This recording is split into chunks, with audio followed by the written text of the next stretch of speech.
The cameras flashed. The crowd froze. And just like that, Hollywood had a new obsession. A really tragic one in this case. Yeah, absolutely. Yeah. Because 6 years after the world mourned the tragic passing of beloved Black Panther star Chadwick Boseman at just 43, a quiet, intensely private hero's legacy has erupted into a highly public family war. It's incredibly sad, honestly. It really is. Welcome to Starscope Report. Join us as we uncover Hollywood drama, music industry shakeups, and viral influencer scandals.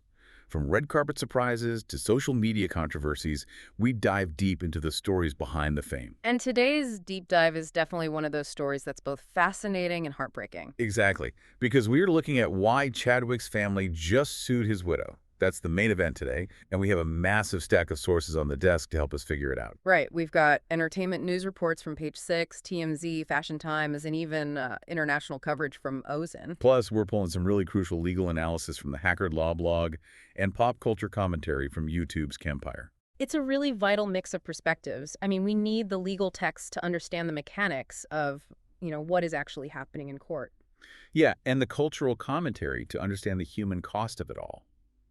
Our mission for this deep dive is to uncover exactly why Chadwick Boseman's older brothers filed this explosive lawsuit against his widow, Taylor Simone Ledward. Because it's not just a simple disagreement. It's this incredibly complex intersection of grief, immense wealth, and honestly, the perilous legal reality of dying without a will. Right. And by the end of this deep dive, you're going to understand the critical importance of estate planning, no matter what your net worth looks like.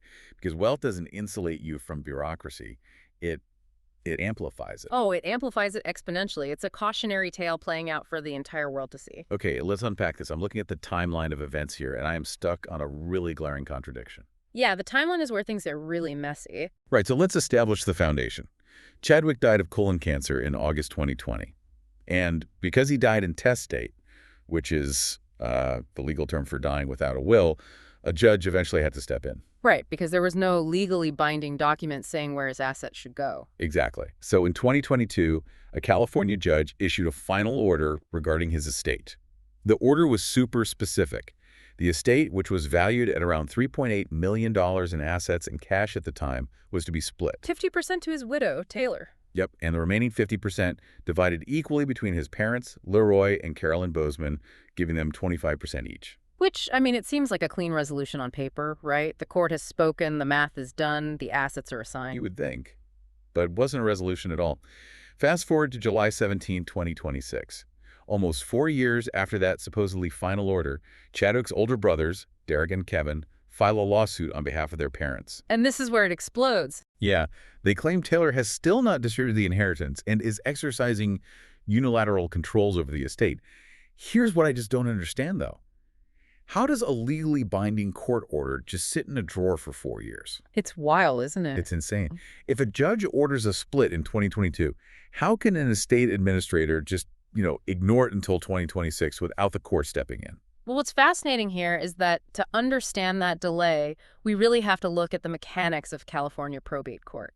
Okay, break that down for us. So when someone dies without a revocable living trust, their estate is forced into probate. And probate is this court-supervised process of marshaling a deceased person's assets, paying their bets, and distributing what's left. Right. But the court itself does not physically write the checks or transfer the deeds. The judge appoints an administrator, in this case, Taylor, to do all that manual labor. Oh, okay. The court grants her the letters of administration, which is essentially the legal skeleton key to Chadwick's entire financial life. So she holds the keys, but the court is supposed to be watching her, right? I mean, in theory, yes.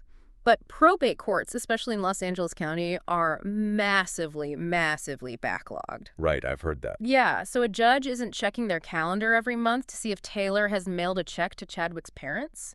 The system relies entirely on the administrator filing status reports and final accountings. So if the administrator drags their feet... Exactly. If she drags her feet, stops communicating, or claims the assets are just too complex to untangle, The court simply waits. Wow. Yeah.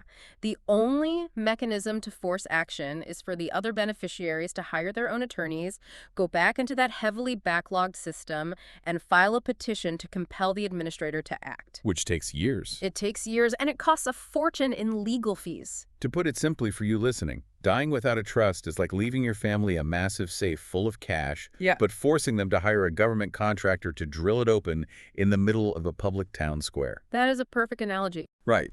Everyone gets to see exactly what's inside, the contractor takes their sweet time, and your family has to pay the contractor out of the safe while begging for their share. And the public town square aspect you mentioned is crucial here. Probate is a matter of public record. Anyone can see it. Exactly. If Chadwick had set up a revocable living trust, his chosen trustee would have distributed the assets privately, entirely outside of court supervision. But because this is probate, every delay, every bank account, and every bitter family disagreement is accessible to anyone who wants to look. Yep, the whole world is watching. Which brings us to a major escalation. Because this public exposure is exactly why we know the granular details of this fight. And that's not even the wildest part, because this conflict isn't just about cash sitting quietly in a checking account. No, it's about much more than that. We are pivoting into the missing millions and the sheer monopoly on a global legacy. The brothers are claiming some very specific, tangible assets are being actively withheld. They're pointing to some really substantial financial blind spots. Massive ones. They're demanding a $40,000 long-term care insurance policy that was explicitly meant for his mother, Carolyn. Oh, wow. Yeah, and they claim there are undisclosed bank accounts at City National Bank. And, perhaps most significantly, they're pointing to numerous unaccounted residual payments from the Actors Union, SAG-AFTRA, dating all the way back to 2020. That is huge. I want to pause on the residuals for a second. Uh-huh. How does a residual check actually get processed if the estate is gridlocked? Like, where does that money physically go while the family's fighting? Honestly, that is a mechanical nightmare. I can imagine. When an actor earns residuals for past work, like a movie playing on cable or a streaming service, SAG-AFTRA processes those payments. When the actor passes away, the union redirects those funds to the legal entity of the estate. Okay, so it goes to the estate. Right. And because Taylor holds those letters of administration we talked about, she would open an estate bank account using a specific tax ID number. SAG-AFTRA deposits the residuals directly into that account. So the money isn't just sitting in a union vault somewhere collecting dust. It is actively flowing into an account that Taylor controls. Precisely. The funds are accumulating in an account where Taylor has sole signatory authority. Yeah. The parents cannot access it. They can't even view the balance without her permission or a court subpoena. And residuals for a star of Chadwick Boseman's caliber. They are not small checks. Not at all. We are talking about the star of global, culturally monumental blockbusters. The revenue stream from movies like Black Panther and 42 is immense, and it's continuous. And it's going to keep coming in for a long time. Yeah, and it goes beyond just past movies. The brothers allege that Taylor is monopolizing Chadwick's image rights through a corporation called Chadwick Boseman, Inc. Which is a whole other layer of complexity. Right. They claim she's the sole person profiting from his fame and that she is actively blocking the family from pursuing lucrative business opportunities that would, honor his legacy. The intellectual property, the IP, is arguably the most valuable and volatile asset in this entire dispute. According to our legal source from Hackard Law, under federal law, copyright protections and publicity rights can last for 70 years beyond the author's life. 70 years. Think about the gravity of that. For 7 decades, someone has the legal authority to license his face for merchandise, authorize his voice for documentaries, or approve brand partnerships. Those are massively active, revenue-generating entities. Exactly. When an estate plan fails to specifically dictate how a celebrity's likeness rights are managed, it leaves a generational goldmine entirely vulnerable to a single administrator's discretion. Here's where it gets really interesting. Let's look at the stark discrepancy in the accounting. Previously, Taylor submitted filings claiming the estate's assets included roughly $241,000 in an IRA, $3.3 million in stock for Chadwick Boseman, Inc., and $151,000 in cash. Which matches that original $3.8 million figure. Right. But now, the brothers are claiming there are hidden assets, secret accounts, and all those unaccounted for residuals. This raises a glaring question for you to think about. Are these assets actively and maliciously being hidden, Or is something else going on behind the scenes? And that distinction is the entire crux of the upcoming legal battle. Is this intentional concealment, or is it gross mismanagement? Yeah, it's a big difference. It is, but either way, it revolves around the concept of fiduciary duty. Let's define what that actually means in a courtroom. Please do. A fiduciary duty means you are legally required to put the financial interests of the beneficiaries above your own.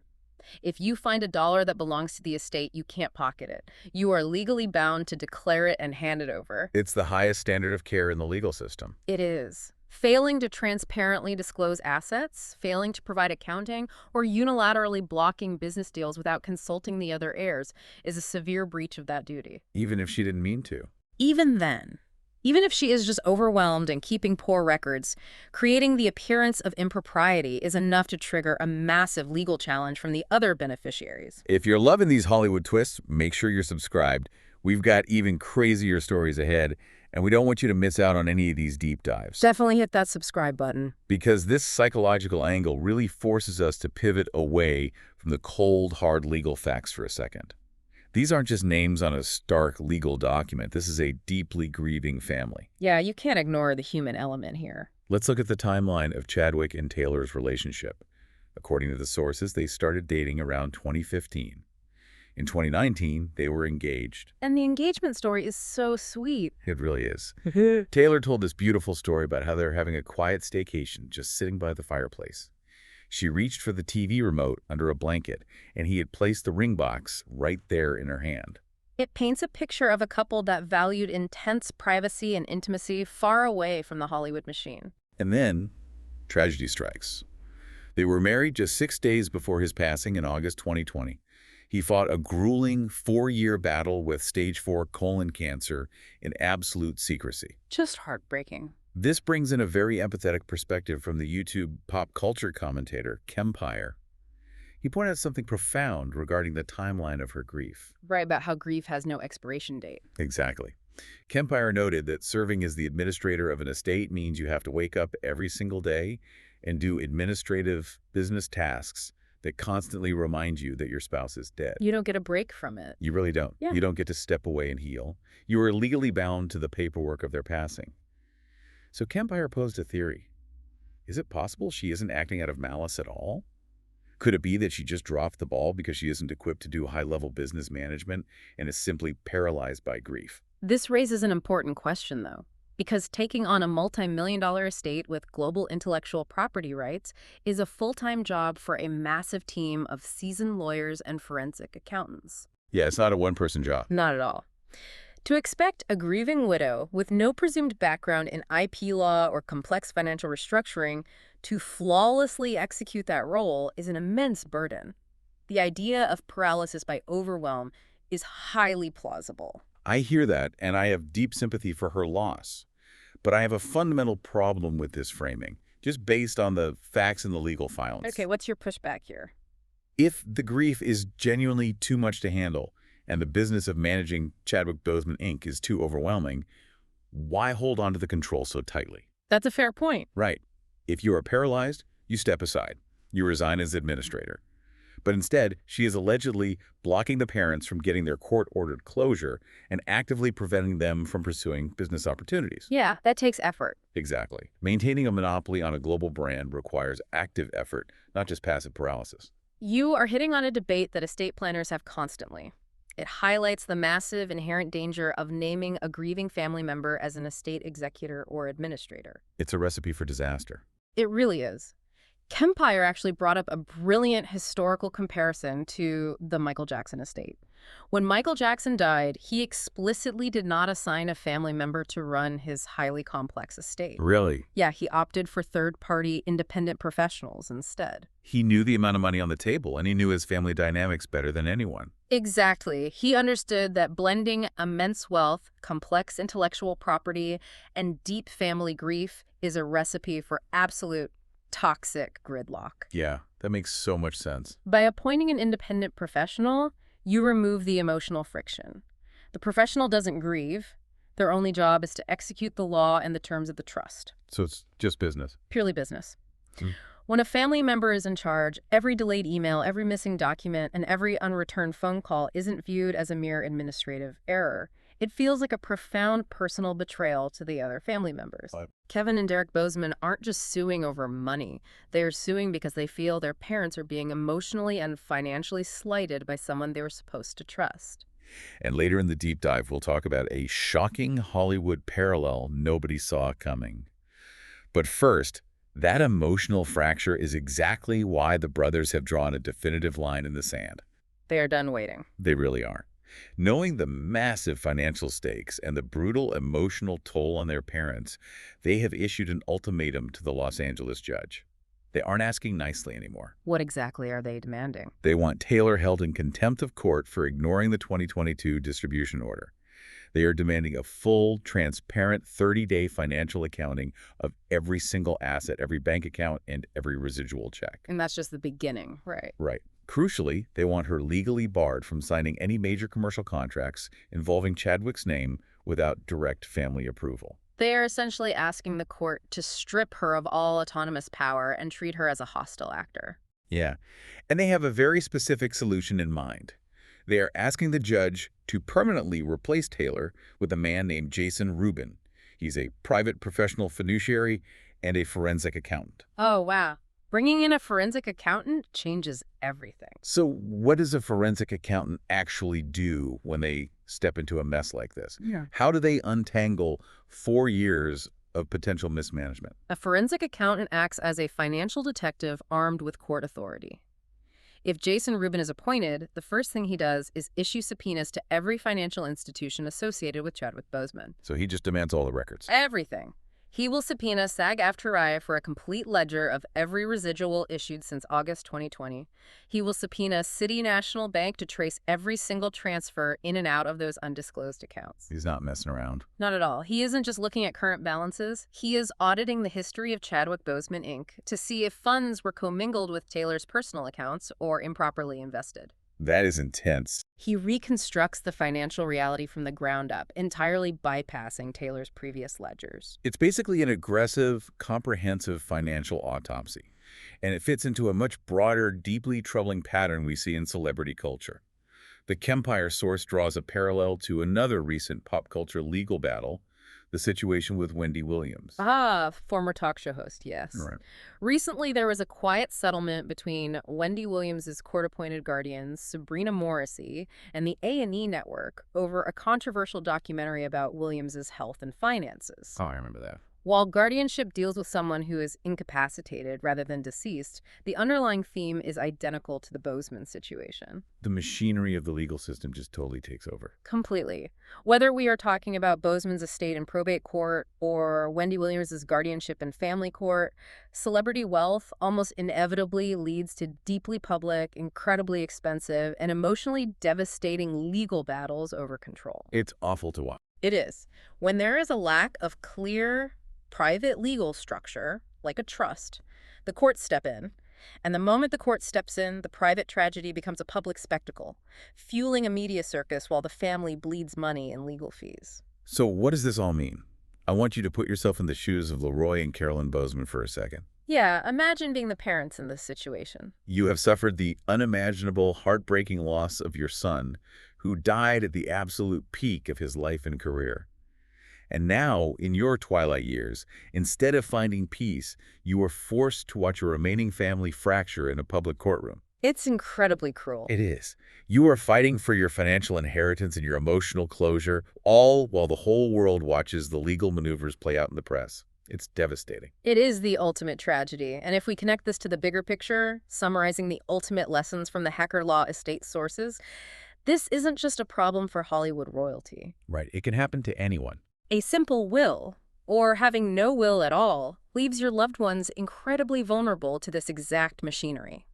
Probate fees in California are statutory and based on the gross value of the estate, not the net. Oh, wow. So they take a huge cut. They do. It costs a fortune, it takes years, and it drains the family's emotional reserves. Planning ahead, specifically setting up a revocable living trust, isn't just a strategy for the wealthy to save on taxes. What is it then? It is a fundamental act of care. It is a protective mechanism designed to prevent your family from tearing each other apart in a public forum when you are no longer there to mediate. Chadwick Boseman spent 4 years fiercely protecting his privacy. He endured chemotherapy and multiple surgeries while filming major, physically demanding action movies, and he kept his struggle entirely hidden from the public to protect his dignity. He was incredibly strong. He was. And it is profound irony and honestly a deep injustice that because of a lack of estate planning, his family's deepest financial and emotional conflicts are now aired in the permanent, unfeeling public record. Yep. A man defined by his quiet grace now has his legacy defined by a courtroom brawl. We've covered the hidden assets, the human paralysis of grief, and the harsh mechanical realities of dying intestate. But before we wrap up this deep dive, I want to leave you with a final, lingering question to ponder on your own. It is a question that the entire entertainment industry is currently wrestling with, honestly. Yeah, we are entering a really controversial era where Hollywood is heavily relying on artificial intelligence and CGI to resurrect deceased actors for new films. Oh, absolutely. We've seen the technology used with Carrie Fisher, Peter Cushing, and so many others. Right, so think about this. As the technology perfects itself, who ultimately gets to decide how a beloved icon is digitally portrayed? That's a really scary thought. It is. Who decides what words an AI version of them speaks, or what brands they endorse from beyond the grave if their family is entirely fractured and at war over who legally controls those intellectual property rights? Yeah, who gets the final say? Exactly. What happens to the soul of the hero's legacy when the people left behind can't even agree on who holds the pen? That is definitely something to think about. You've been listening to Starscope Report, where Jordan and Jamie uncover the stories shaping Hollywood, music, and pop culture. Thanks for tuning in, and don't forget to subscribe for more stories that keep the stars shining.